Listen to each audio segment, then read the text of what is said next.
안녕하세요. 글로벌TV 김이사입니다. 오늘은 얼마 전에 우리 구독자님하고 한번 잠깐 문자를 했었는데, 두 번째 문자가 오셔서 제가 좀 궁금해서 통화를 하자고 해서 통화를 했어요. 근데 본인이 베트남에 올 일이 있어서 저와 식사를 하자고 얘기를 하는데, 제가 마침 그때 일정이 있어서 식사가 어려울 것 같아서 미안한 마음도 들고 그래서 통화를 좀 했는데, 무슨 일 때문에 베트남에 가시냐 그렇게 물어봤더니 아는 사람 통해서 여자를 소개를 받았는데, 그 여자분이 예전에 한국에서 한 1년 반 정도 있다 갔다고 하더라고요.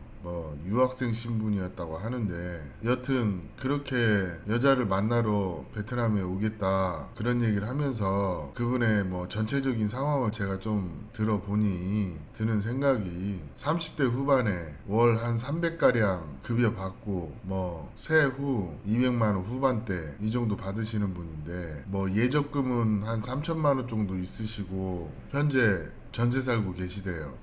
근데 제가 딱 드는 생각이 뭐냐면, 이분은 지금 돈을 조금 더 모아야 하는 단계인데 좀 베트남 가는 것 자체가 무리가 아닌가 하는 생각을 좀 했었어요. 그래서 제가 30대 후반에 국제결혼 준비하고 계시는 분들한테 섀도우 컨설팅을 한번 해드리겠습니다.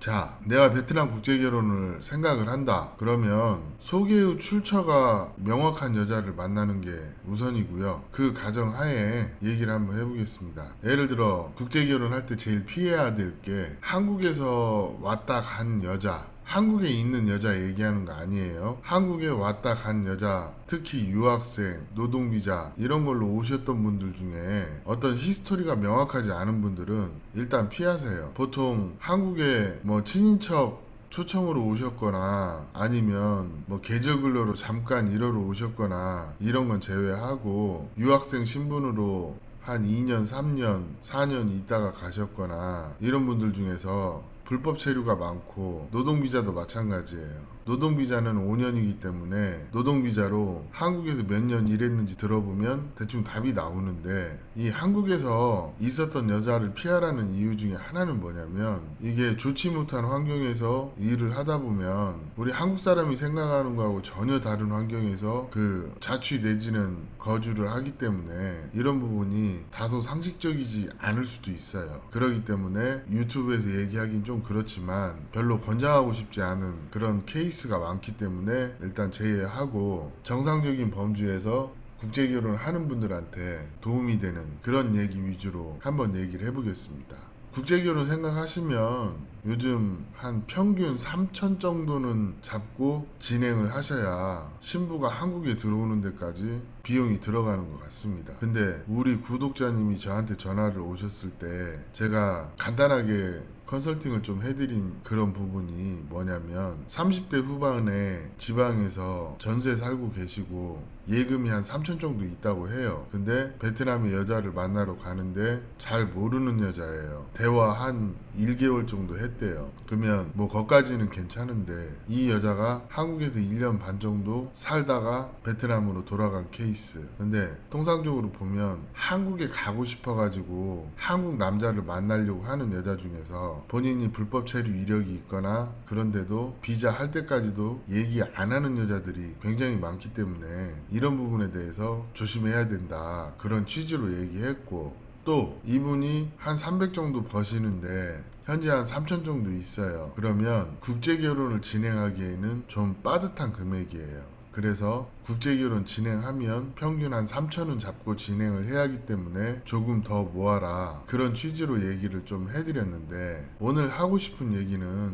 여기서부터 시작인 거예요. 나이가 40이 안 되고 국제결혼 시작하시려고 하시는 분들 중에 어느 정도면 국제결혼이 안정적으로 진행이 되냐, 이런 걸 많이들 물어보셔요. 그럼 제가 봤을 때 한 40 전후에 있는 남자들이 국제결혼을 하려면 신부가 한국에 입국하는 데까지 3천, 그리고 한국에서 적어도 1년, 2년, 3년 살기 위해서 필요한 돈이 한 1, 2천 해서 한 5천은 잡고 진행을 하셔야 안정적인 국제결혼이 된다, 이런 얘기를 해드리고 싶습니다.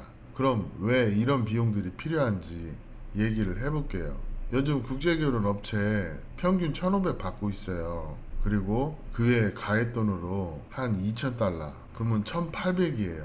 1,800은 가져야 업체 비용 치르고 진행을 합니다. 거기에 전통결혼 비용 한 평균 500만원 잡읍시다. 그러면 2,300이에요. 그리고 거기에 신부 용돈 주고 본인 두세 번 왔다 갔다 하면, 적게 들어가면 3,000, 좀 넉넉하게 쓰면 한 4천까지도 써요. 이게 업체 결혼의 아주 기본적인 테이블입니다. 그럼 지인 소개는 얼마 들어가냐? 지인 소개로 확실히 소개받을 여자가 있다 하면 평균 한 2,500 정도는 들어가요. 왜냐면 지인 소개가 그냥 소개시켜주고 끝나는 게 아니에요. 뭐 역할도 해주고 뭣도 하고 뭣도 하고 그러면 한 2,000에서 2,500, 많게는 3,000까지도 들어갑니다. 현실이 그래요. 왜냐면 제가 서류업을 하고 있기 때문에 결혼한 신랑들한테 한 얼마 정도 들어갔냐 이런 얘기를 많이 물어봐요. 근데 그분들이 평균적으로 하는 얘기가 한 2,500에서 3,000은 들어가는 것 같다가 중론이에요. 그럼 국제결혼을 시작하는 사람 입장에서 한 3천 미만을 가지고 있다. 그러면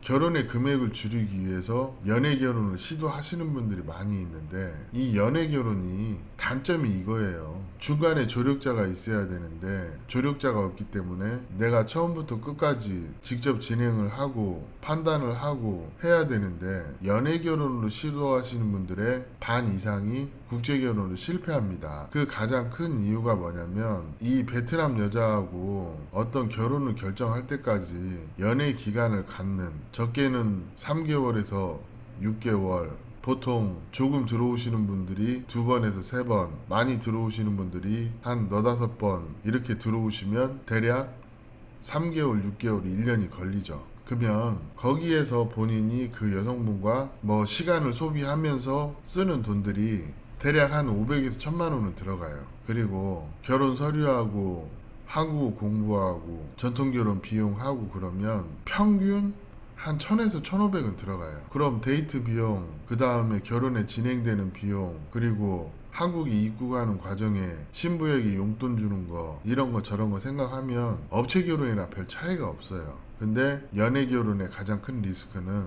결혼이 담보가 되지 않기 때문에 한 번 왔다가 2번 왔다가 3번 왔다가 그러면서 항공료 포함해서 한 평균 왔다 가면 못 써도 200에서 300은 쓰고 가는데 3번만 와도 그게 한 돈 1,000만 원 될 수가 있다는 거지. 그러면 오늘 제가 통화했던 구독자처럼 본인이 한 3천 정도 갖고 있는데 이 여자랑 결혼하기 위해서 결혼을 진행하는데 그 결혼까지 얘기하는 과정에 한 돈 1,000만 원 써버리면 실제 결혼할 때 돈이 부족할 수 있고, 또 이분 같은 케이스는 그 한국에 왔다 간 여자를 만나는데, 또 중요한 거는 베트남 여자가 한국에 왔다 가면 어느 정도 눈높이가 올라가 있는 상태거든요. 그러면 베트남에 있는 비교적 순수한 여자들보다는 좀 때가 많이 탔고, 또 이분 상황이 뭐 한 300만 원 정도 벌면 외벌이로 살기에는 좀 빡빡한 그런 상황일 수도 있어서, 제가 봤을 때는 이분은 국제결혼을 하더라도 와이프랑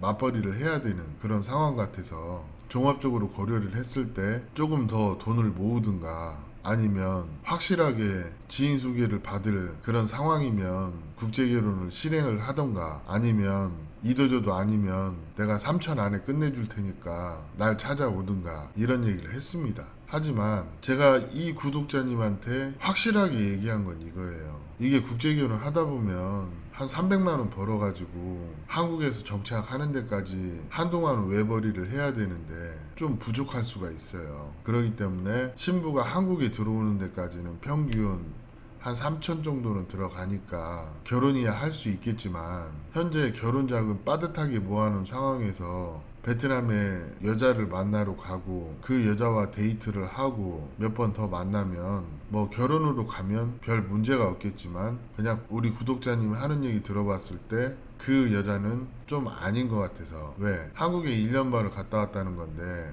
보통 어학연수라는 건 1년 단위로 끊어지거나 아니면 2년 이렇게 하고 대학으로 올라가거든요.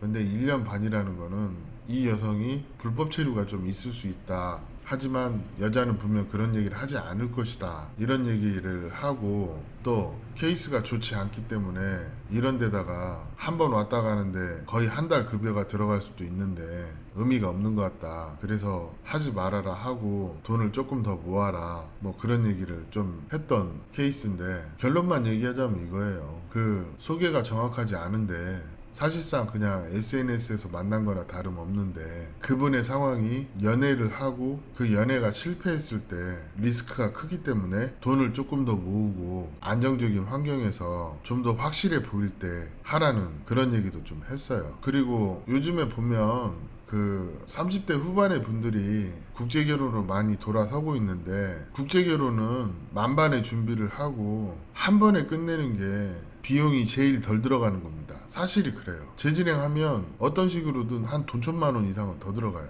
그렇기 때문에 신중하라고 할 수밖에 없는 거예요. 우리 구독자님 같은 경우도 너무 불확실한 상황에다가 무모한 도전을 하는 것 같아서 나 같으면 하지 않을 것이다. 좀 더 준비를 하고 확실한 케이스에 도전을 하겠다. 이번에 베트남에 오는 거는 내가 봤을 때 별로 추천할 그런 게 아니기 때문에 비행기 값 아깝더라도 그냥 몇십만 원 날리더라도 오지 말고 본인의 준비를 먼저 하시고 케이스가 될 때 다음에 도전해 보셔라. 이런 얘기 했거든요. 그 이유가 뭐냐면 한 3천 정도 준비가 되어 있는데 이 여자하고 교제를 시작하고 연애를 했어요. 그러면 여자분이 한국에 왔다 갔기 때문에 눈높이가 어느 정도는 올라가 있는 상태에서 이 여자를 만나고 교제하고 결혼까지 가는데 평균적으로 연애하시는 분들 한 500에서 1,000만 원은 써요. 근데 신부 고향이 건턴 인근이라 전통결혼 비용도 분명히 적어도 1,000만 원 이상은 될 거예요. 그러면 본인이 길바닥에 뿌린 돈, 전통결혼 비용 이것만 해도 2천이 넘어갈 수가 있어요. 그러면 내가 3천밖에 안 갖고 있는데 그걸로 결혼까지 마무리를 못 질 수도 있다는 거야. 그래서 지금은 시기가 아닌 것 같으니까 안 하는 게 나을 수도 있다. 또 급여가 300이 안 되기 때문에 두 사람이 기본적인 살림만 해도 그 돈을 다 쓸 거란 말이에요. 그러면 생활이야 되겠죠. 근데 갑자기 아이가 생기고 아이한테 들어가는 돈 이런 거 저런 거 생각을 하면 적어도 한국에서 결혼 생활할 때 1,000만 원 내지 2천만 원의 여윳돈은 있어야 안정적으로 진행이 된다는 그런 어떤 기존에 결혼한 사람들의 그런 경험치가 반영이 되기 때문에 이런 얘기 좀 해드린 거예요. 왜 이런 얘기 하냐면 뭐 저도 경험자니까 이 부분에서 공감하는 부분이긴 하지만 한국에 들어오면 뭐 한 1년간은 그 안에도 적응을 해야 하기 때문에 뭐 당장에 일하기는 좀 어려울 수도 있어요. 그리고 준비해야 할 것도 많고 또 한국에 들어오면 서로 감정을 형성하기 위해서 쓰는 돈들이 없다고 얘기를 할 수 없기 때문에 이런 부분까지 고려를 하면 현재 시점에서 업체 결혼을 하든 연애 결혼을 하든 신부가 한국에 들어오기 전까지 한 3천, 그 다음에 신부가 한국에 들어와서 적응하고 자리 잡는 데까지 한 1, 2천 해서 대략 한 5천은 잡고 시작을 해야 된다는 그런 얘기를 하면서 이야기를 마치도록 하겠습니다. 오늘 이야기는 여기까지 하겠습니다. 감사합니다.